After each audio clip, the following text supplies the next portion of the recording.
शनी प्रदोष व्रत भगवान शिव, माता पार्वती आणि शनिदेवाची पूजा करण्यासाठीचा दिवस आहे। असे मानले जाते की प्रदोष काळात भगवान शिव स्वयं शिवलिंगात प्रकट होतात। यावेळी भगवान शंकराची पूजा केल्यास विशेष फल प्राप्त होते। शनी प्रदोष व्रत केल्याने शनीशी संबंधित अशुभ प्रकार दूर होतात आणि शनिदेव शांत राहतात। शास्त्रानुसार शनी प्रदोष व्रत केल्यास व्यक्तीला दीर्घायुष्यासह सुख समृद्धी प्राप्त होते। शिवाय कुंडलीत शनीच्या शुभतेसोबतच चंद्राचाही लाभ मिळतो।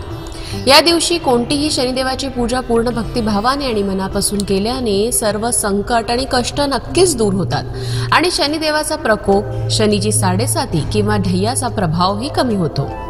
शनी प्रदोष व्रतात प्रदोष काळात आरती आणि पूजा केली जाते। संध्याकाळी जेव्हा सूर्यास्त होतो आणि रात्र होण्यास येते तेव्हा या आक्रमणाला प्रदोष काल म्हणतात। साधारण प्रदोष व्रत पूजा संध्याकाळी 4:30 ते 7 या दरम्यान केली जाते।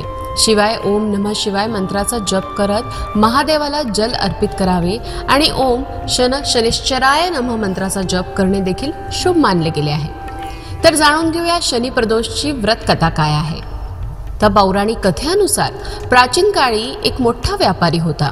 त्याच्या घरात सर्व प्रकारच्या सुखसुविधा होत्या, पण मुले नसल्यामुळे पती पत्नी नेहमीच दुःखी असायचे। बराच विचार मंथन केल्यावर व्यापाऱ्याने आपले काम सेवकांकडे सोपवले आणि स्वतः पत्नीसह तीर्थयात्रेला निघून गेला। जेव्हा ते आपल्या शहरातून बाहेर आले तेव्हा त्यांना ध्यानास्थ बसलेला एक साधू दृष्टीस पडला। व्यापाऱ्याने विचार केला की साधूंचे आशीर्वाद घेऊनच पुढचा प्रवास का करू नये। दोघे जण साधूजवळ बसले राहिले। जेव्हा साधूने डोळे उघडले तेव्हा त्यांना कळले की पती पत्नी बराच वेळ आशीर्वादाची वाट पाहत बसले होते। त्यांना बघून साधू म्हणाले की मला तुमचे दुःख कळून गेले आहे। तुम्ही शनी प्रदोष व्रत करा, यामुळे तुम्हाला संततीचे सुख मिळेल।